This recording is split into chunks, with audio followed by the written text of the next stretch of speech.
8장 15절입니다. 로마서 8장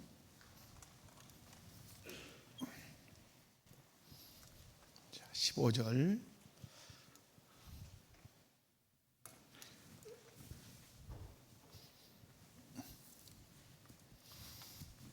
한 절 말씀 우리 말씀의 의미를 좀 생각하면서 함께 읽습니다. 너희는 다시 무서워하는 종의 영을 받지 아니하고 양자의 영을 받았으므로 우리가 아빠 아버지라고 부르짖느니라. 아멘. 할렐루야. 오늘 성경 로마서 8장 15절을 여러분 눈여겨보십시오. 너희는 무서워하는 종의 영을 받지 아니하고, 그 앞에 그런데 다시라고 붙어 있습니다. 여러분, 너희는 다시 무서워하는 종의 영을 받지 아니하고, 그러면 예수 그리스도를 믿기 전에 우리가 어떤 영을 받았다는 얘기예요? 무서워하는 종의 영, 종의 영을 받았다. 사단의 영에 붙들려서 우리가 살았다. 흑암의 그 영에 붙들려서 살았다. 그런데 그 영으로부터 우리가 자유함을 얻었다. 누구를 통해서? 예수 그리스도의 그 십자가의 대속을 통해서 우리가 그 무서워하는 종의 영으로부터 벗어나서 자유함을 얻었으니 누구의 영을 받았죠? 그리스도의 영. 다시 말해서 성령을 우리가 받았죠. 그러면 이제 또다시 무서워하는 종의 영을 받으면 된다, 안 된다? 안 된다. 그래서 오늘 15절 말씀에 양자의 영 받았으므로 우리가 아빠 아버지라고 부르짖느니라. 그러면서 그 양자의 영이 16절에 가면 누구로 나오죠? 성령이. 그러면서 친히 우리의 영과 더불어 우리가 하나님의 자녀인 것을 증언하신다. 자녀면 우리가 누구다? 상속자. 누구와 함께한 상속자? 진짜 아들이신 그리스도와 함께한 상속자. 우리가 그와 함께 영광을 받기 위하여 고난도 함께 받아야 할 것이니라. 그러므로 저와 여러분은 무서워하는 종의 영을 받은 자에서 그리스도의 영을, 아들의 영, 양자의 영을 받은 줄로 믿습니다. 그래서 하나님의 누가 됐어요? 자녀가 됐어요. 그래서 하나님을 누구라고 부른다고요? 아빠, 아버지라고 부른다. 자, 오늘 20장 여러분 가지고 오셨어요? 집에 다 두고 왔다가 한번 그럴 수 있으니까 손 들어보세요. 나 없다. 좀 있으면 좀 하나 주세요. 네. 자, 여기 황백석 집사님, 네. 자, 드리고, 자, 이쪽에 손 드세요. 없으시면 받으셨어요? 네. 자, 손을 이렇게 들고 계시면 찾아가서 배달해 드리겠습니다. 자, 20장 1항 오늘 끝내려고요. 너무 길게 끊으니까 안 되겠어요. 자, 1항을 먼저 읽고, 오늘 어디 할 차례죠? 오늘 어디 할 차례예요? 자발적 순종할 차례 아니에요? 아니요, 자발적 순종이란다. 거기 질문 5. 4? 네, 좋습니다. 자, 1항을 먼저 읽고 그러면 바로 질문 4로 가겠습니다. 자, 시작. 그리스도께서 공업원에 있는 신자들을 위하여 값주고 사신 자에는 죄체, 하나님의 정죄하는 진노, 도덕적 율법의 저주에서의 해방으로 이 악한 세상, 사단의 종됨, 죄의 통제에서 또는 환난들의 악, 사망에 쏘는 것, 무덤의 승리, 영원한 멸망에서의 구출로, 또한 그들이 하나님에게 자유로운 접근, 그들의 노예적 공포 때문이 아니라 아이 같은 사랑과 즐겨하는 마음 때문에 하나님에게 순종을 드리는 것으로 구성된다. 이 모든 것을 율법 아래에 있는 신자들에게도 공통하였으니 그리스도인의 자유는 유대인의 교회가 굴복한 의식적 율법의 멍에서의 그들의 해방에서 그의 보좌에 한층 더 담대히 접근하면서 율법 아래에 있는 신자들이 통상으로 참여한 것보다 더 충분한 하나님의 값없는 영의 전달에서 한층 더 확대된다. 아멘. 그래서 우리가 질문 1에서 그리스도께서 신자를 위해 사신 자유와 가장 근본적인 해방이 무언가? 가장 근본적인 해방은 뭐였어요? 죄책에서 해방이었다. 여러분, 중요한 거 신앙생활 교리를 들을 때 잊지 않으셔야 되는 것이 뭐냐면 죄책에서의 해방이다. 죄책에서 해방이라고 했는데 이 죄책이라고 하는 건 뭐예요? 가장 근본적인 것은 뭐가 관련이 있겠죠? 이건 율법과 관련이 있죠. 율법을 범함으로 받아야 하는, 그죠? 받아야 하는 뭐가 있죠? 받아야 하는 형벌이 있겠죠. 받아야 하는 이 형벌, 이걸 우리는 죄책이라 그래요. 이건 아주 객관적인 거예요. 객관적이라는 말은 모두가 이 죄책이 있다 이 말이에요. 모든 인류가, 그죠? 여러분, 죄책과 좀 헷갈리지 않으셔야 되는 것은, 죄책감은 헷갈리시면 안 돼요. 죄책이라고 하는 것은 객관적인 것이에요. 객관적이라 하면 모든 인류에게 해당되는 거예요. 이 죄책은, 그죠? 죄책이 없는 사람이 있어요, 없어요? 율법을 지키지 못하죠. 누구도. 그러니까 율법을 지키지 못하니까 누구나 다 뭘 받아야 돼요? 형벌을 받아야 되잖아요. 그러니까 그 죄에 대한 책임이 법의 근거에서 있다 이 말이에요. 이것은 그래서 객관적이에요. 주관적인 것은 죄책감은 내가 느끼는 그 죄책감이에요. 자기가 이 죄책감을 느끼지 못한다 해서 그러면 죄책이 없냐? 설령 못 느낄 수 있어요. 자기가 양심이 마비가 됐든지 어쨌든지 간에 죄책감을 못 느낄 수 있어요, 자기가. 그러면 죄책이 있냐 없냐? 어때요? 있어요. 죄책감을 느끼든 느끼지 않든 예수 그리스도를 구주로 믿지 않은 모든 사람에게는 죄책이 있다 이 말이에요. 이 죄책은 중요한 것보다 객관적인 것이다, 모든 인류에게. 그러나 죄책감은 어때요? 죄책감은 자기가 느끼는 거예요. 죄를 지으면 죄책감이 있어요, 없어요? 그렇죠. 이제 여러분, 내가 빨간불을 슝 지나가는데 저기 가면 경찰이 서 있어. 근데 경찰이 다른 데만 보고 있어도 뭐가 있어요? 마음에 죄책감이 있는 거죠. 그래서 여러분이 죄책감은 그래서 어떤 것이다? 이건 내가 느끼는 것이에요. 그러니까 여러분, 내가 느끼니까 죄책이 있고 내가 느끼지 않으니까 죄책이 없고 이런 건 아니에요. 죄책감은 내가 느끼는 거예요.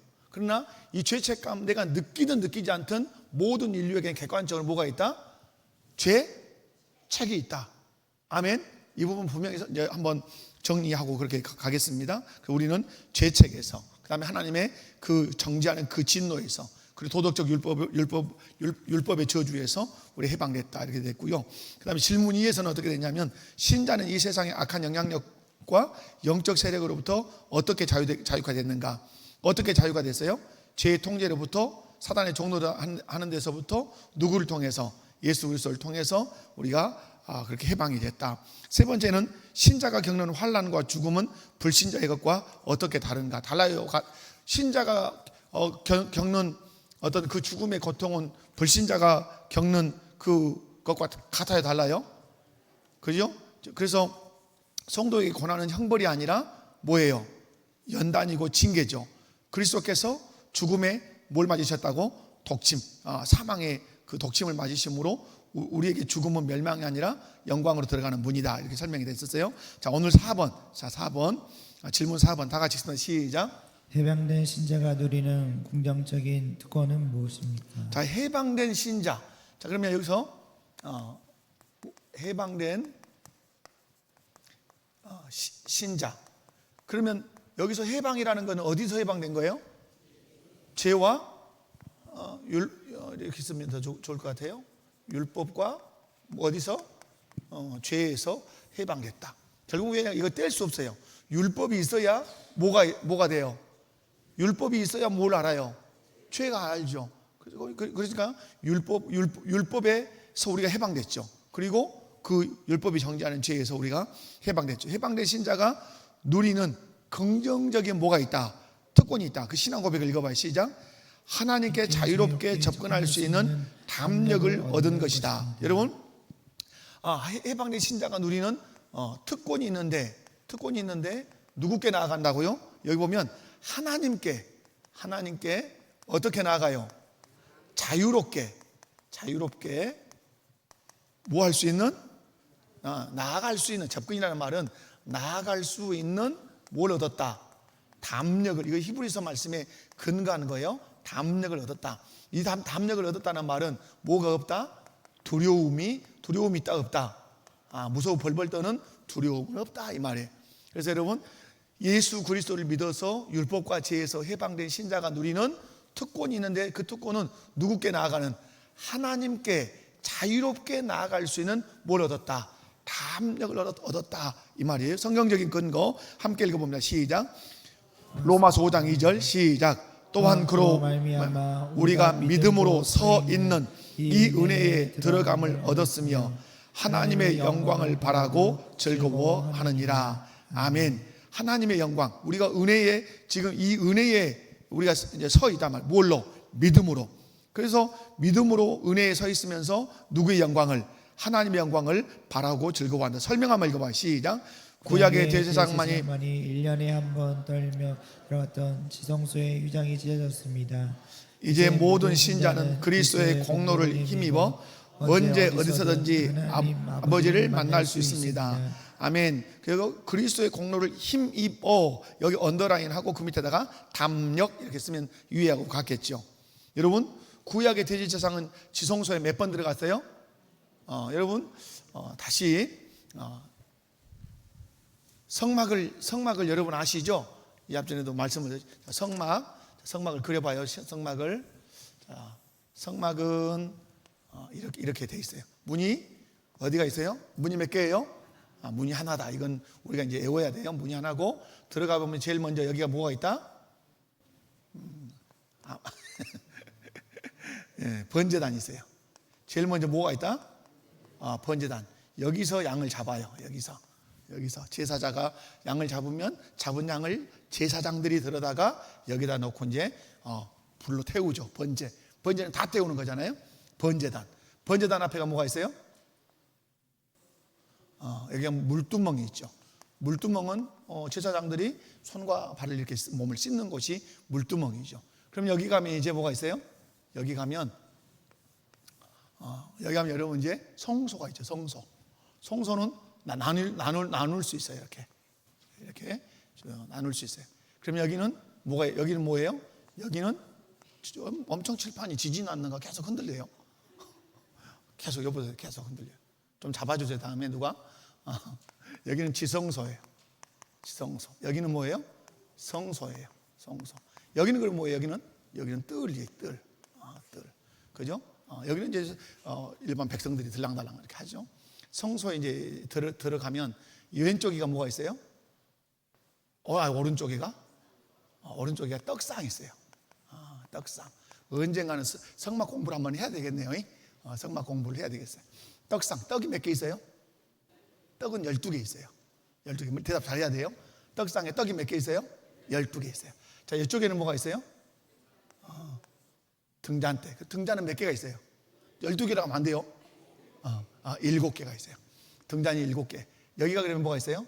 앞에가 향단이 있어요. 향을 피우는 향단이 있단 말이에요. 그럼 여기는 뭐예요? 여기는 지성소가 있으니까 지성소와 성소를 가로막고 있는 그 여러분이 잘 아는 휘장이 있어요. 휘장. 이 휘장은 언제 찢어졌어요? 예수님 십자가에서 다 이루었다 선언하실 때 어디서 아래에서 위로 찢어졌어요? 위에서 아래 찢어졌어요? 그건 잘 아시네. 위에서 아래 쫙 찢어졌어요. 근데 여기 가면 뭐가 있어요? 여기 가면 언약궤가 있죠. 법궤가 있죠. 법궤. 그런데 여기 이 뚜껑에 누가 있어요? 이 뚜껑에 천사 둘이서 날개를 펴고 있죠. 날개가 서로 마주 닿는단 말이에요. 그리고 채가 있어요. 왜 채가 있죠? 이 언약궤는 제사장들이 매야 되니까 채가 있어요. 근데 뚜껑에 천사가 있는데 그 뚜껑을 뭐라 하죠? 뚜껑 그래요? 뚜껑 속죄소라 그래요. 시은자 속죄소. 그죠? 그래서 그렇게 여기 이 언약궤 안에는 뭐가 들었어요? 언약의 두 돌판, 만나. 근데 지금 여러분 이제 그렇게 보시면 되죠. 그런데 지금 우리가 말하려고 하는 것은 대제사장이 어디에 들어가요? 이 지성소에 들어간다. 이 지성소에 1년에 몇 번? 1년에 1차 들어간단 말이야. 들어갈 때 오늘 제가 설명하려고 한 거 뭐요? 막 씩씩하게 이렇게 들어갔다? 아니야. 매우 두렵게 들어간단 말이야. 그래서 대제사장이 이 지성소를 들어가는데 들어가기 위해서 반드시 자기가 해야 될 일이 뭐예요? 대제사장이 여기 들어가게 해서 반드시 해야 되는 게 뭐예요? 속죄를 해요. 속죄. 자기 죄를 깨끗하게 씻고 들어가야 돼. 그렇지 않으면 들어가서 어떻게 되죠? 죽어요. 죽으면 어쩌죠? 갈고리 꺼내는 것이 있죠. 그러니까 대제사장이 실상은 들어가지만 어떻게 들어갔어요? 두려움으로 들어갔단 말이에요. 두려움으로. 그런데 예수님 십자가에 죽으심으로 이 성소의장이 찢어져서 여기서 이제 그토록 미스테리한 이 공간이 여기서 어떻게 돼요? 보였단 말이에요. 왜 이렇게 찢어버렸죠? 하나님께서 이제는 예수 그리스도라고 하는 대제사장을 의지하고 여기를 어떻게, 이제 대제사장이 아니라 네가 왕 같은 제사장으로서 이 지성소에 가서 1년 1차에 대제사장이 만났던 그 하나님을 누가 만나라? 네가 만나라 이 말이에요. 아멘이에요? 그래서 베드로 사도는 우리를 제사장으로 얘기할 때 왕 같은 누구예요? 제사장이라고 이렇게 말했어요. 왕 같은 제사장으로. 그래서 여러분, 그래서 우리 우리 개혁교회는 제사장설을 믿을 때 무슨 제사장이에요? 만인 제사장이에요. 모든 성도가 다 누구예요? 다 제사장이에요. 옆에 분들 한번 보시면서 인사해요. 우리가 제사장입니다. 아멘이십니까? 예수 그리스도의 속죄로 인해서 우리가 누가 됐어요? 제사장이 됐어요. 두렵게 가요? 담력 가지고 가요? 담력을 가지고. 누구를 의지하고 담력을 얻을 수 있어요? 예수 그리스도께서 이루신 그 속죄를 의지하고 담력 있게 들어갈 수 있단 말이에요. 그래서 오늘 제가 다시 한번 여러분 강조했습니다. 자, 신앙과 삶의 적용점. 자, 시작. 기도는 의무가 아니라 특권입니다. 격식에 얽매이기보다 자녀가 아버지께 가듯 매 순간 기도로 주님과 동행하십시오. 여기는 이제 기도만 얘기했지만 예배. 우리는 이 지성소에 나아가는 것을 뭐라 그래요? 예배라 그러죠. 그래서 제가 우리 교회 실천사항에서 거룩한 제사장에 대해 신령한 예배로 하나님을 섬기자라고 할 때 제가 여러분에게 강조한 적이 있어요. 여러분이 예배를 드릴 때 누구의 자격으로 드리는 것이다? 써졌잖아요. 저기 기록되어 있잖아요. 누구의 자격으로? 거룩한 제사장의 자격으로 든단 말이에요. 여기서 써놨잖아요. 누구의 자격이에요? 여러분이 그러니까 구약 성경에 여기서 제사를 집리하는 제사장의 심정을 가지셔야 돼요. 아멘. 얼마나 거룩하고 얼마나 성결하고 얼마나 구별되고, 그죠? 그리고 얼마나 두렵고 경외하는 마음으로 여기서 제사장들이 이 제사를 집례했겠냐 말이에요. 그죠? 그래서 여러분이 예배를 드릴 때 고백해야 돼요. 주님, 제가 제사장의 자격으로 이 예배 가운데 나왔습니다. 나는 왕 같은 제사장입니다. 나는 만인 제사장입니다. 예수님이 나를 그 제사장 삼으셨으니까 은혜의 보좌 앞에 오늘 두렵고 떨림이 아니라 어떻게 담대하게 내가 나갑니다. 죽는다, 죽지 않는다? 안 죽는단 말이에요. 누구 때문에 안 죽어요? 예수님 때문에 안 죽어요. 아멘이십니까? 그래서 제가 여러분에게 성찬식 우리가 할 때 우울해라, 기뻐라, 기뻐해라. 물론 예수님께서는 당신의 살을 찢기고 피를 흘렸으니까 슬플 수도 있어요. 그러나 여러분, 성찬식은 여러분 성찬이잖아요.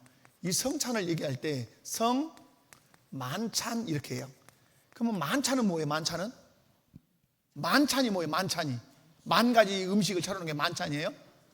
아니죠. 만찬이라는 말은 성대한 식사자리란 말이에요. 성대한 식사자리. 그럼 이제 성대한 식사자리에서 다 울고만 있어. 그러면 울어야 돼, 안 울어야 돼요? 그래서 구약 성경에 잔칫날에 울라 울지 마라. 오늘은 거룩한 절기이니 울지 마라 한단 말이에요. 마찬가지로 우리가 성찬식에 참여할 때 우는 것보다 기뻐하는 것이 많아야 돼요. 왜 기뻐야 되죠? 예수님이 살을 찢기고 피를 흘려서 죄에서 나를 자유롭게 한 그것을 기념하니까 사냥꾼의 올무에서 새가 자유로워진 날이기 때문에 그 성찬을 참여하면서 어떻게 해야 돼요? 감사와 기쁨과 감격이 넘쳐야 돼요. 근데 우리는 어떻게 훈련을 너무 많이 받았어요? 저도 막 그랬어요. 옛날에는 패션 오브 크라이스트를 틀어줬어요. 막 예수님 막 상처받고 맨날 성도들 울어. 이제 아이고 우리 주님이 저렇게 나의 죄를 사하시려고. 물론 그런 것이 있죠. 그러나 중요한 것은 성찬에 참여할 때는 그렇게 울면 안 돼요. 실상은 성찬은 뭐라고요? 만찬이요. 만찬, 잔치상을 차려놨단 말이에요. 그러니까 성만찬에는 기뻐해야 돼요. 즐거워해야 돼요. 감사해야 돼요. 아멘 좀 하십시오. 감격이 있어야 돼요. 예수님의 살을 찢기심으로 피를 흘리심으로 나를 죄에서 자유롭게 하셨다. 내가 하나님의 자녀가 되었다. 천국 백성이 된 날이다. 그러므로 할렐루야 감사하고, 그리고 우리의 죄 때문에 살 찢기고 우리의 죄 때문에 피 흘렸으니까 그 예수님의 살과 피 기념하고 그 살과 피를 믿는 마음으로 세상과 싸워서 이기겠습니다. 죄를 이길 수 있는 힘을 주십시오. 이렇게 하면서 성찬에 참여하셔야 된다. 여기까지 여러분 넘어갑시다. 자, 질문 5번으로 가겠습니다. 질문 5번 시작. 신자가 하나님의 말씀에 순종하는 동기는 무엇이어야 합니까? 항상 우리가 무엇을 하든지 동기는 중요하죠. 왜 하냐? 자, 신앙 고백 있습니다. 시작. 노예적인 공포 때문이 아니라 아이 같은 사랑과 즐기하는 마음으로 순종하는 것입니다. 성경적인 근거 시작. 로마서 8장 15절. 너희는 다시 무서워하는 종의 영을 받지 아니하고 양자의 영을 받았으므로 우리가 아빠 아버지라고 부르짖느니라. 요한일서 4장 18절 시작. 사랑 안에는 두려움이 없고 온전한 사랑이 두려움을 내쫓나니. 자, 설명이 있습니다. 시작. 개혁주의 윤리의 핵심은 감사입니다. 지옥 갈까봐 무서워하는 것은 율법주의적 노예 마음입니다. 우리는 이미 구원받았기에 기쁨으로 순종합니다. 신앙과 삶의 적용점 시작. 오늘 내가 행하는 종교적인 열심이 하나님께 점수를 따려는 것인지 아니면 나를 사랑하신 사랑에 대한 반응인지 점검해 보십시오. 여러분이 아주 이게 중요한데요. 우리의 행위가 뭐가 중요하다고 지금 여기서 말했습니까? 동기가 중요하죠. 왜 하냐 이 말이에요. 여러분 주일 성수를 왜 합니까? 주일 성수 한번 여러분 들어봐요. 자, 주일 성수를 왜 하냐? 주일 성수를 왜 하죠? 여러분 그러면 안식 구약 백성들이 안식일을 왜 지키냐? 이런 개념들이 우리가 필요하잖아요. 근데 우리는 이 지금 율법주의적 노예적인 마음은 뭐죠? 주일 성수를 안 하면 하나님이 나에게 뭘 내리실 거다? 벌을 내실 거다. 하나님이 우리에게 심판하실 거다. 이것이 바로 어떤 마음이에요? 노예적인 마음이라 이 말이에요. 노예적인 마음. 여러분 자, 집에서 아이가 어떤 자녀에게 아들에게 딸에게 청소 좀 해놔라 했어요. 청소 좀 해놔라. 그러면 똑같이 청소할 수 있어요. 자, A라는 집에서 똑같이 청소를 막 아들이 했어요. 저 집도 아들이 청소를, 다른 집도 청소를 했어요. 이 집은 안 하면 다리몽댕이로 우리 아버지가 아주 불어놓을 것 같으니까 나는 청소했어요.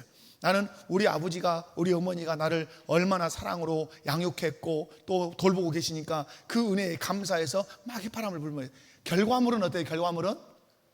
청소했다는 결과물은 같죠. 그러나 동기는 다르죠. 그러면 어떤 집이 행복한 집이에요? 이쪽 집이에요. 이쪽 집.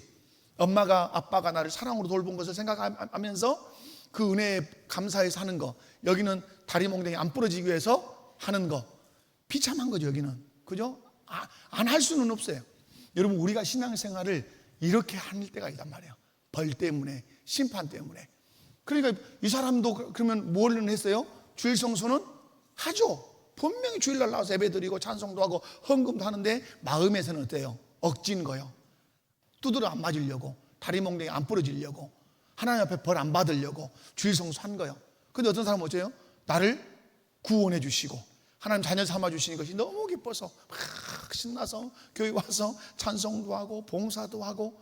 여러분 에너지 자체가 달라요. 아멘이십니까? 그런 의미에서 여러분의 한번 물어볼게요. 오늘 수요예배 왜 오셨어요? 여러분 주일 성수 왜 하세요? 새벽기도 왜 나오세요? 왜 11조 하세요? 11조 안 하면 하나님이 우리를 쫄딱 망하게 할 하나님 그러는 분 아니에요. 여러분 어떤 의미에서 여러분의 신앙생활이 있어요? 만약에 벌, 심판, 다리몽댕이 부러질 것 같고 그런다면 여러분은 종교생활이에요. 그것이. 그게 뭐라고요? 그게 종교생활. 그것이 이방 개념의 종교생활이에요. 여러분 자, 요즘 하도 무당이 텔레비에 많이 나오고 성가대 죽겠어 지금 제가. 무당. 자, 여러분 무당이 신내림을 받아요. 무당이 신내림을 받은 가장 마지막 근본적인 동기가 있어요. 신내림, 어떤 사람이 무당으로서 신내림을 받는 근본적인 이유가 뭐예요? 안 받으면 죽어요. 안 받으면 어떤다고요? 안 받으면 죽어요. 죽음이에요. 그리고 끊임없는 해꾸지가 자기 가정에 임하게 돼요. 이것이 이방 종교예요. 그러니까 이방 종교를 가진 사람들은 어떻게 하는 거죠? 안 하면 이 벼락을 맞을 것 같고, 안 하면 저주가 임할 것 같으니까 그것 때문에 하는 거예요. 그것이 무서워하는 종의 영을 받은 사람들의 특징이에요. 오늘 로마서 8장 25절에 너희가 무서워하는 종의 영을 다시는 받으면 안 되지 않냐? 과거에 받았던 그 무서워하는 종의 영은 안 하면 어떤다고요? 죽이는 거예요. 저주하고. 근데 여러분, 우리는 그렇게 하라고 성령이 하십니까? 성령은 희락의 영이고 기쁨의 영이고 자유의 영이고. 아멘. 그래서 여러분이 어떤 주일 성수를 하든 11조를 하든 예배를 하든 항상 뭘 생각해야 돼요? 여러분, 시편에서 우리가 시편 말씀 지금 계속 보지만 시편에서 끊임없이 나오는 단어가 뭐예요? 하나님의 인자와 하나님의 선하심이에요. 요게 키워드로 확 달려간단 말이에요. 시편을. 하나님의 성품을 크게 드러내는 이 두 단어예요. 그의 인자하심과 그의 선하심을 알지어다. 여러분, 그 인자와 선하심이 뭐예요? 우리를 존재하게 하는 거예요. 우리가 잘해서 존재하는 것이 아니라 하나님 그분이 인자하시다. 헤세드. 하나님 그분이 인자하시단 말이에요. 그분이 선하세요. 자기 스스로에게 하신 약속을 자기 스스로가 어길 수 없는 그런 선하신 분이란 말이에요. 그러면 우리가 뭘 기억해야 돼요? 여러분, 해와 달과 별과 내리는 비와, 그죠? 그리고 산들바람이 부는 것과 이제 봄이 돼서 싹이 막 올라오는 것, 다 그것이 우리를 향해서 뭘 말하는 거죠? 막 이 산천초목이 막 지금 막 그 고백한단 말이에요. 하나님의 인자하심과 하나님의 선하심. 여러분, 왜 공기가 있어요? 왜 공기가? 여러분을 위해서 있는 거잖아요. 여러분 살게 하려고. 여러분이 들이키는 그 냉수 한 그릇이 그 물이라는 게 왜 있습니까? 왜 하나님 물 만들었어요? 왜 물 만들었어요? 몰라요, 지금까지? 왜 하나님이 물을 만들었냐 말이에요. 여러분 강아지 키우려고? 아니에요. 여러분 살리려고. 아멘? 여러분이 그 따끈따끈한 우리 문장로님 날상한 밥 좋아하신답니다. 여러분, 그 맛있는 그런 밥, 여러분 왜 하나님이 우리에게 그거 주셨어요? 한마디로 얘기하면 인자와 선하심을 한마디로 묶으면 뭐예요? 사랑이에요. 사랑. 그 사랑을 기억하면 우리의 모든 신앙의 행위는 어떤 거죠? 신앙 행위는 기쁨을 할 수 있는 거죠. 감사를 할 수 있는 거예요. 아멘이십니까? 그래서 여러분이 이제 신앙생활을 어떻게 하고 있는가? 나는 벌 받을까봐, 나는 심판 받을까봐, 나는 막 이 교회 안에 직분자니까 억지로, 여러분 거기서 벗어나셔야 돼요. 아멘. 하나님이 우리를 사랑으로 창조하셨고 형상대로 창조하셨고, 그리고 모든 산천초목과 들의 모든 것들, 바다에 있는 것들, 바다에 있는 어족, 이 세상에 사는 모든 동물들 다 누구에서 주신 거예요? 그래서 여러분, 우리가 어성경이 읽어지네 공부하면 그렇게 우리가 고백하잖아요. 나 한 사람의, 이 세상 모든 만물은 나 한 사람 뭐다? 모르구나. 유지비단 말이에요. 유지비. 자동차 하나 사면 유지비 들어요, 안 들어요? 들죠. 기름값 들죠. 보험료도 들죠. 타이어도 교체해야 되죠. 그럼 막 유지비가 있단 말이에요. 여러분 집 아파트 관리비 내요, 안 내요? 네, 그 유지비죠. 그러면 나 한 사람을 유지할 때 유지비 있어요, 없어요? 있어요. 물이 여러분을 유지한 유지비요. 그죠? 모든 육식, 채식, 생선, 이 세상 여러분 먹고 마시는 모든 것 다 누가 만드셨어요? 여러분 유지비, 여러분에게 들어가는 유지비 비싸요, 안 비싸요? 몰라요? 여러분에게 투자되는 유지비가 보통이 아니에요. 그래서 여러분, 그래서 예수님께서 천하보다 귀한 생명이라고 말한 거예요. 왜? 천하를 가지고 여러분을 먹어 살린단 말이에요. 천하가 여러분의 유지비로 있단 말이에요. 그런데 그러니까 사람이 하나님 볼 때 가장 불쌍한 사람이 뭐예요? 나를 유지하게 하는 그 물질을 섬기는 사람이 가장 바보인 거예요, 하나님 입장에서는. 무슨 얘기 알아요? 나를 유지하려고 하나님이 물도 만들고 고기도 만들고 해도 만들고 다 만들었는데 그것을 쫓아가고 그것을 숭배하는 삶을 사는 사람이 가장 미련한 사람이에요. 왜? 그거 나를 유지하는 유지 비용인데, 여러분의 호주머니에 있는 돈을 놔두고 거기서 어느 날부터 막 절을 하고, 그거 바보잖아요. 여러분, 분명한 사실은 여러분이 하나님의 말씀에 순종하는 동기는 뭐해야 된다? 항상 감사해야 돼요. 아멘. 자, 6번으로 갑니다. 6번. 자, 시작. 이러한 영적 자유는, 자, 6번. 자, 읽어봅시다. 없어요? 자, 시작. 이러한 영적 자유는 신약 시대 신자들만의 전유물입니까? 자, 이러한 영적인 자유는 신약 시대 예수 그리스도의 구속의 공로를 그 경험한 그 예수님의 십자가의 죽으심 이후에 신자들만의 전유물이냐. 신앙 고백 한번 읽어봐요. 시작. 이 모든 자유의 본질은 율법 아래에 있었던 구약의 신자들에게도 공통된 것이었습니다. 자, 여러분, 자유의 본질은 율법 아래에 있었던, 그러면 우리는 누구예요? 율법 아래에 있지 않죠. 예수님이 해방시켰으니까. 근데 율법 아래에 있었던 구약의 신자들에게도 자유가 있었다 없었다? 있었죠. 자, 성경적인 근거 갈라디아 3장 9절 시작. 그러므로 믿음으로 말미암은 자는 믿음이 있는 아브라함과 함께 복을 받느니라. 여러분, 아브라함은 어떻게 구원받았어요? 아브라함은 어떻게, 뭘로 구원받았어요? 자신이 없는 것 같은데요. 여기서 갈라디아 3장 9절에 써놨잖아요. 자기가 여기 믿음이 있는 아브라함께. 여러분, 그래서 아브라함은 무슨 조상이에요? 왜 믿음의 조상이에요? 아브라함이 믿음으로 구원받은 1번이다 이 말이에요. 믿음의 고백자다 이 말이에요. 그죠? 너의 믿음으로 의롭다함을 받았다. 그래서 믿음으로 구원을 받는 것이죠. 자, 그래서 설명 한번 읽어봐요. 시작.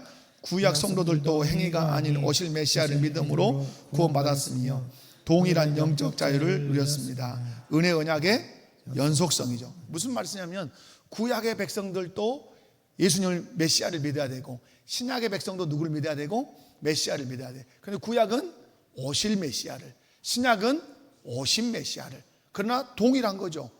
메시아 누구를 믿어야 돼요? 메시아이신 예수님을 믿어야 된다. 그래야 자유를 얻는다. 자, 신앙과 삶의 적용점은 시작. 구약 성경을 읽을 때 남의 이야기가 아니라 동일한 은혜 속에 있었던 우리 믿음의 선배들의 이야기로 읽으십시오. 아멘. 여러분, 그래서 히브리서 11장에서 무슨 장이라 그래요? 믿음장이죠. 믿음장. 여러분, 그들이 믿음을 가졌어요? 하나님이 그들에게 믿음을 줬어요? 히브리서 11장을 읽을 때 아주 조심해야 될 것이 있어요. 히브리서 12장을 읽을 때 아벨은 믿음으로, 그러니까 아벨이 믿음을 가진 것처럼 말해요. 그래서 성경은 에베소서 말씀을 통해서 믿음은 하나님이 주신 선물로 아벨에게 믿음을 주셨고, 선물로 아브라함에게 믿음을 선물로 주셨고, 선물로 모세에게 믿음을 선물로 주셨는데, 선물로 주신 그 믿음이 아브라함을 어떻게 끌고 갔는지, 선물로 하나님이 주신 그 믿음이 모세를 어떻게 끌고 갔는지, 아브라함을 어떻게 끌고 가는지. 여러분, 우리 신앙생활을 내가 끌고 가요? 하나님 주신 믿음이 끌고 가요? 하나님 주신 믿음이 끌고 가죠. 그래서 이번에 우리 박재훈 교수님 오셔가지고도 그 은혜에 대해서 얘기할 때 하나님이 우리에게 믿음을 선물로 주신단 말이에요.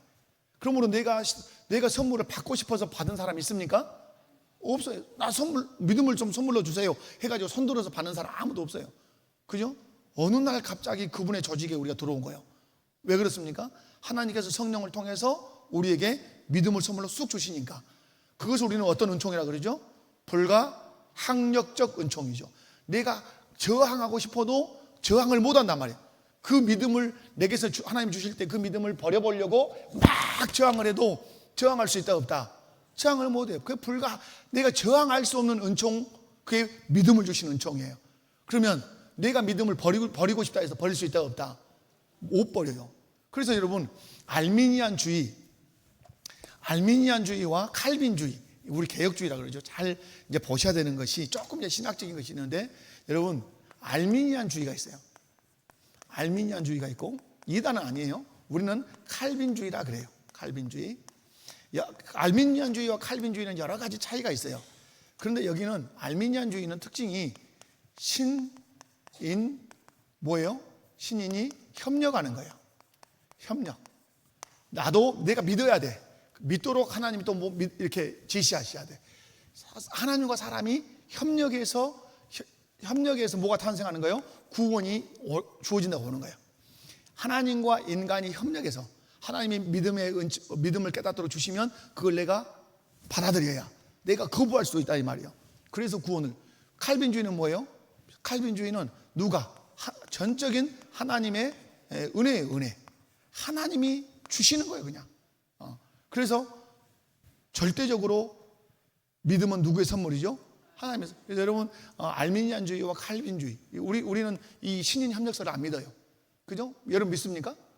아니에요. 성경에 어디를 읽어봐도 신이 이렇게 느껴지는 게 기록되는 거 있지만 근본적으로는 하나님이 주세요. 믿음은 그래서 선물이다. 왜 선물이라고 성경이 얘기하죠? 조금이라도 인간이 개입하면 누구의 공로가 돼요? 구원이 내 공로가 돼요. 내가 주장할 수 있게 된단 말이에요. 그러나 구원은 내가 공로를 내세울 수 없다 이 말이에요. 여러분이 히브리서 11장을 읽을 때도 잘 읽어보실 필요가 있다. 하나님 주신 믿음을 가지니까 돼요. 11장, 히브리서 11장 뒤에 가보면 사람들이 어떻게 하죠? 사람들이 토굴에 살아요. 목을 치기도 하고 거죽을 베끼기도 하고. 그런데 그들이 믿음을 버리잖아요. 버릴 수가 없어요. 왜 버릴 수 없죠? 하나님 주신 믿음이니까 그 환난과 박해를 다 이겨가요. 심지어는 이겨가지 못할 때는 목숨을 내놓고 순교를 당해요. 왜 그렇습니까? 하나님이 선물로 주신 그 믿음이 그들을 그렇게 살게 해요. 믿음으로. 아멘이십니까? 여러분 그것을 꼭 기억을 하시면 좋겠어요. 자, 그 다음에 넘어가겠습니다. 자, 7번. 자, 함께 읽습니다. 시작. 신약의 신자와 구약의 신자보다 더 크게 누리는 자유의 구체적인 내용은 무엇입니까? 자, 신앙 고백. 유대 교회가 굴복했던 의식적 율법의 멍에에서 해방된 것입니다. 성경적 근거 갈라디아서 5장 1절. 그리스도께서 우리를 자유케 하려 자유를 주셨으니 그러므로 굳건하게 서서 다시는 종의 멍에를 매지 말라. 아멘. 사도행전 15장 10절. 그런데 지금 너희가 어찌하여 하나님을 시험하여 우리 조상과 우리도 능히 매지 못하던 멍에 제자들의 목에 두려 하느냐. 여기 멍에가 뭐예요? 여러분 여기서 말하는 사도행전 15장 10절에서 말하는 멍에가 뭐예요? 그러면 근본적으로 여기서부터 가보면 좋아요. 자, 예수님께서 이렇게 말씀하셨어요. 수고하고 무거운 짐진 자들아 다 나 내게로 오라. 자, 내 짐은 내 멍에는 이렇게 말하죠. 예수님 뭘 말하죠? 멍에 말해요. 짐을 말해요. 그럼 여기서 1차적으로 짐과 멍에는 무엇일까요? 이건 1차적으로 우리는 우리의 수고와 우리의 고생이라고 생각해요. 그러나 성경 1차적 해석은 그렇게 하면 안 돼요. 이것은 이게 성경을 해석하는 건 그래서 아주 중요해요. 큐티의 위험성이 여기서 발생할 수 있어요. 자, 여기서 무거운 짐과 여기는 멍에는 율법이에요. 율법. 율법의 멍에를 지었단 말이에요. 여러분 지금 큐티 요한복음 하시잖아요. 요한복음 할 때 예수님께서 안식일에 맹인 9장이 아주 중요하거든요. 여러분 큐티 할 때 9장 보면 1장 1절부터 끝절까지 다 누구 얘기예요? 맹인 얘기예요. 맹인 눈 뜬 얘기예요. 맹인을 예수님이 눈을 뜰 때 어디 가서 뜨게 하시죠? 실로암에서 뜨게 해요. 실로암에서. 참 예수님도 지저분하게 눈을 뜨게 해줘요. 땅에다 침을 뱉어가지고 막 이게 가지고 눈을 딱 발라가지고 어디 가서 씻어라. 실로암. 그것도 중요한 얘기예요. 실로암의 뜻이 뭐예요? 실로암의 뜻이 보냄을 받은 자는 뜻이에요. 보냄을 받은 자라는 말은 원래 사도라는 뜻이에요. 사도가 아포스톨로스, 보냄 받은 자라는 뜻이에요. 사도라 할 때. 그럼 여러분 중요한 것이에요. 실로암에 가서 눈을 띄었어요. 그럼 실로암의 뜻은 뭐예요? 보냄 받은 자예요. 그런데 이 맹인이 누구예요? 그러면 이 맹인이 보냄 받은 자라는 뜻이에요. 누구 앞에 보냄을 받죠? 바리새인 앞에 보냄을 받아요. 그간의 눈을 뜨게 하였다. 창세 이후로 눈을 뜨게 한 자가 있냐? 깊이 묵상한 거죠. 자기는 창세 이후로 눈을 뜬 자가 있냐? 없다. 그렇다면 눈을 뜨게 했다면 이분이 누구냐? 이분이 메시아 아니냐? 그러니까 뒤에 가서 이 맹인이 예수님을 누구라고 고백하죠? 주 고백한단 말이에요. 주. 여러분 그래서 우리에게 던지는 메시지가 뭐예요? 너희도 보냄받은 자야. 누구를 알리라고? 너희의 영적인 눈을 뜨게 한 예수를 하나님을 아버지로 보게 하고 그죠? 우리를 죄에서 벗어나게 하도록 한 그 자유를 얻은 너희는 보냄을 받은 사람이야. 사람들 앞에서 네가 경험한 그 사실을 두려워하지 말고 담대하게 말해라. 그 아주 중요한. 그래서 이 9장 메시지가 아주 중요한 신학적인 메시지가 있어요. 재미도 있고 아주 깊이도 있고 그래요. 여러분이 그렇게. 그래서 여기서 그런데 거기서 바리새인들이 예수님을 판단할 때 뭐라고 판단하죠? 왜 예수님을 죄인이라 그러죠? 예수님 죄인이라고 한 이유가 있어요. 안식일을 범했다 그래요. 그럼 안식일을 예수님이 어떻게 범했죠? 그들의 입장에서 안식일에 침을 뱉어서 땅에다 이겨가지고 그것을 눈에 발라서 실로암에 가서 씻으라고 한 거예요. 그럼 그건 율법이에요? 그 율법이에요? 아니에요. 장로들의 전통이에요. 자기들이 만들어 놓은 세칙이란 말이에요. 율법이 아니고 자기들이 만들어 놓은 세칙으로 누구를 판단해요? 율법의 제정자이신 예수를 판단한단 말이에요. 그 예수님을 딱 죄인이라 그런단 말이에요. 나쁜. 그런데 이 맹인은 뭐라 그러죠? 맹인은 그걸로 말하잖아요. 내 눈을 뜨게 한 자다.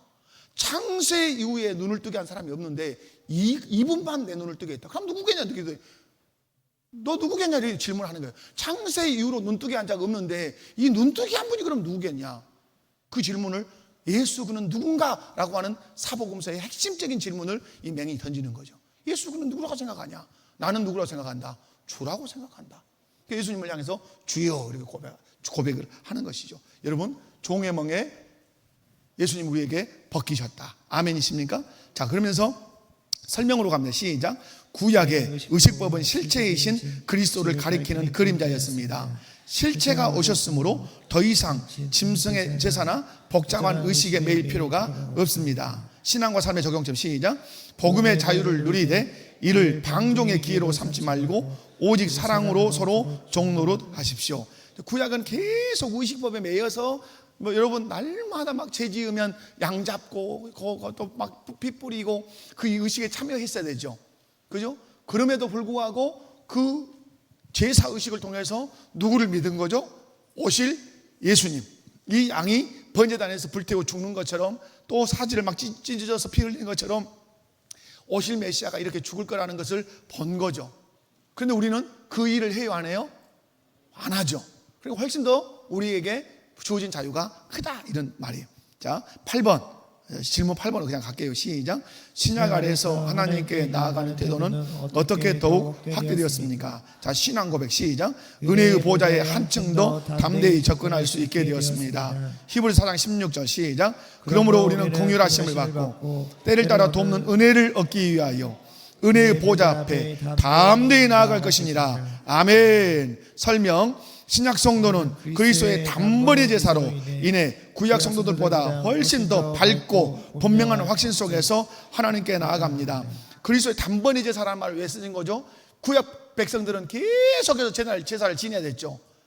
양을 잡고 비둘기를 막 목을 틀고 이러면서 제사를. 그러나 우리는 예수님의 몇 번의 제사? 효력이었잖아요. 효력이 한 번의 제사여도 오고 오는 모든 인류의 죄를 사할 만큼 그 효력이 끝이다 이 말이에요. 그러나 짐승의 제사는 효력이 어때요? 매번 드려야 매번. 근데 그런 매번 드려야 될 제사를 우리 신약의 백성들은 드릴 필요가 있다 없다? 없다 이 말이에요. 훨씬 자유롭게 됐다. 자, 신앙과 삶의 적용점. 시작. 삶의 위기 순간마다 주저하지 말고 은혜의 보좌로 달려가십시오. 그곳은 심판의 보좌가 아니라 은혜의 보좌. 왜 이 말씀하죠? 히브리서 4장 16절에 돕는 은혜를 얻기 위하여 은혜의 보좌 앞에 담대히 나아갈 것이니라. 아멘. 여러분 예배 가운데 나올 때 고백해야 돼요. 또 생각해야 돼요. 지금 나는 어디로 나왔습니다? 은혜의 보좌로 나왔습니다. 보좌가 뭐예요? 보좌는 의자잖아요. 어떤 의미에서. 그런데 여기에 누가 앉아 계시죠? 우리는 그릴 수 없죠. 그릴 수 없어요. 여러분 예수님도 그릴 수 없다 그랬죠. 에스더서 신앙 고백서. 여러분 어느 막 교회 가면 막 예수님 막 양 끌고 가는 거 막 큰 지팡이 들고 예수님 그리면 돼야 안 돼요? 예수님 막 선한 목자시니 하면서 양 안고 있는 거 그리면 돼야 안 돼요? 우리 개혁신앙에서 안 되죠. 안 된다고 우리가 배웠단 말이에요. 왜 안 돼요? 배웠으니까 대답해봐요. 왜 안 돼요? 인성은 드러낼 수 있으나 신성은 드러낼 수 없기에 그리면 안 된다. 따라서 인성은 드러낼 수 있으나 신성을 드러낼 수 없으므로 그려서는 안 된다. 알았어요? 예수님은 왜 예수님은 인성도 있고 신성도 다 가지고 계신단 말이에요. 드러내려면 다 드러내야 되는데 예수님의 신성을 드러낼 수 있어요? 그림으로? 안 돼. 그래서 예수님 그림은 그런 거 안 되는 거예요. 그런데 이 교회 가보면 예수님이 조금 더 핸섬하게 생기고 저 교회 가보면 예수님이 더 터프하게 생기고, 여러분 얼마나 왜곡이 많냐 말이에요. 그리면 안 돼요. 보지 않고 믿는 자가 복되다 이렇게 말씀하셨죠. 자 우리 은혜의 보좌. 그래서 왜 은혜의 보좌? 왜 은혜의 보좌죠? 하나님 아버지가 계신 그 보좌는 뭐만 내려와요? 은혜만 내려와요. 아멘. 그곳에서 주께서 우리에게 뭘 베푸신다고요? 은혜를 베푸셔. 그러면 여러분이 이 예배 가운데 나올 때 어디 나왔습니다? 은혜의 보좌 앞에 나왔습니다. 그리고 고백해야 되죠. 주여 내게 무엇을 베푸소서? 은혜를 베푸소서. 은혜가 뭐예요? 내 노력과 내 힘으로 받을 수 없는 그 모든 것, 하나님만이 주실 수 있는 그 은혜, 이 보좌 앞에서, 하나님의 보좌에서 흘려보내 주실 것을 기도해야 돼요. 마지막 질문 9번입니다. 시작. 신약 신자에게 주어진 영적 조력은 구약에 비해 어떠합니까? 신앙 고백. 율법 아래 있는 자들보다 더 충분한 하나님의 값없는 전달을 받았습니다. 자, 여러분 하나님의 값없는 영 누구예요? 성령을 우리가 받았죠. 아멘. 언제 받았어요? 예수님을 믿을 때. 요한복음 7장 38절 39절 시작. 나를 믿는 자는 성령의 이름과 같이 그 배에서 생수의 강이 흘러나오리라 하시니 이는 그를 믿는 자들이 받을 성령을 가리켜 말씀하신 것이라. 아멘. 고린도후서 3장 17절. 주는 영이시니 주의 영이 계신 곳에는 자유가 있느니라. 아멘. 설명. 오순절 성령 강림 이후 성령께서는 모든 신자 안에 내주하시며 진리를 깨닫게 하시고 순종할 힘을 더욱 풍성히 공급하십니다. 아멘. 자, 예수 믿을 때 성령님은, 그리스도 영이신 성령님은, 양자의 영이신 성령님은 누구 안에 계신다? 내 안에 계세요. 그분은 떠나신다, 떠나지 않는다? 떠나지 않는다. 그러니까 실상은 우리 개혁신학으로 말하면 성령님 오시옵소서라고 하는 기도는 신앙적으로 맞다 맞지 않다. 그러나 이해하는 것이요. 그러나 때로 저도 성령님 오시옵소서 이렇게 기도를 인도할 수도 있어요. 그때는 이해해야 돼요. 오시라는 말은 내 안에 안 계시는데 밖에서 들어오시는 거예요. 그건 있을 수 없어요. 이미 예수를 믿을 때 성령님은 누구 안에? 내 안에 계세요. 아멘. 그리고 떠나신다, 떠나지 않아요? 떠나지 않아요. 그러니까 무엇만 기도해야 돼요? 내 안에 계신 성령이요, 나를 내 안에서 충만하게 역사해 주십시오. 그럼 충만은 뭐예요? 충만은 전적으로 다스려 주십시오 이 말이에요. 내 오감을, 내 모든 지식을 동원해서 다 나를 다스려 주십시오. 여러분이 기도할 때 그래서 오시옵소서 기도가 아니라 충만을 위해서 기도해야 돼요. 오직 성령의 충만을 받으라. 성령 충만하게 해주십시오. 성령 충만해야 그리스도의 도리를 밝게 알고, 성령 충만해야 세상을 이길 수 있고. 아멘. 자, 그렇게 설명이 있습니다. 자, 시작. 오순절 성령 강림 이후 성령께서는 모든 신자 안에 내주하시며 진리를 깨닫게 하시고 순종할 힘을 더욱 풍성히 공급하십니다. 아멘. 중요하죠. 모든 신자 안에 어떠하신다고요? 내주하신, 내 안에 사신, 내 안에 들어오셔서 내 안에 사신 성령님. 아멘. 그리고 그 성령님은 성경을 기록한 진리의 영이에요. 그러면 여러분이 성경을 펼칠 때 내가 공부를 많이 했으니까 많이 깨닫는다, 그런 건 없어요. 여러분 물론 그런 게 전혀 도움되지 않지는 않겠지만은, 여러분 도올 김용옥 선생이 얼마나 공부를 많이 했어요. 그래서 여러분 예수를 믿어요, 안 믿어요? 안 믿어요. 요한복음 강론을 하고, 그런데 결국은 또 예수님을 부정해요. 왜 그럴까요? 그 안에는 누가 없어요? 성령이 안 계시니까 뭘 못 깨달아요? 진리를 못 깨달아요. 성경 말씀을 못 깨달은단 말이에요. 근데 나는 초등학교 문턱도 안 들어가 보고 이제 초등학교 학력을 가졌고 그랬음에도 불구하고 성경을 읽으면 막 이게 이해가 되고 깨달아진단 말이에요. 그럼 내가 영리하고 똑똑해서 깨달아질까요? 아니에요. 내 안에 계신 성령이 성경을 기록했는데 기록자이신 성령이 내 안에서 그것을 깨닫게 해주신단 말이에요. 아멘. 그러니까 여러분이 성경을 펼칠 때, 성경을 공부할 때, 설교를 들을 때 반드시 해야 되는 기도가 뭐예요?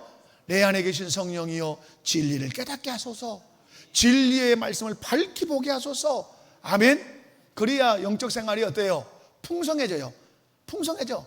여러분이 큐티를 하더라도 성령님 이 말씀을 깨닫게 해주십시오. 그런데 지금까지 내가 깨닫지 못했던 것들을 말씀의 전후 문맥을 읽어보면서 확 깨달으면 어때요? 희열이 있단 말이에요. 희열 알아요? 희열? 기쁨이 있단 말이에요. 기쁨. 누가 돈을 줄 때보다 더 말할 수 없는 영적인 기쁨이 말씀 안에서 보화를 캐낼 때 팡 터진단 말이에요. 그 은혜 누가 주신다. 그리고 이제 그 말씀을 깨달았는데 그 말씀에 순종할 수 있는 힘도 누가 주신다. 여러분, 왜 우리가 신앙생활 하다가 그렇게 열심히 하던 것 같은 사람이 획 자빠져가지고 시험이 들었네 어쩌네 이러면서 사라집니까? 자기 힘으로 하니까 그래요. 누구 힘으로? 우리 힘에는 한계가 있잖아요. 그런데 어떤 분은 늘 그 자리에서 늘 묵묵하게 그냥 막 마라톤을 달리듯이 계속 그 길을 간단 말이에요. 이유가 뭘까요? 그가 능력이 있어서일까요? 아니에요. 그가 누구에게 붙들렸습니까? 성령께 붙들리니까. 그러면 여러분이 봉사할 때 기도해야 돼요. 봉사할 때 기도는 뭐예요? 순종할 수 있는 힘을 주십시오. 이 일을 감당할 수 있는 능력을 내게 주십시오. 은사를 주신 분이 누구예요?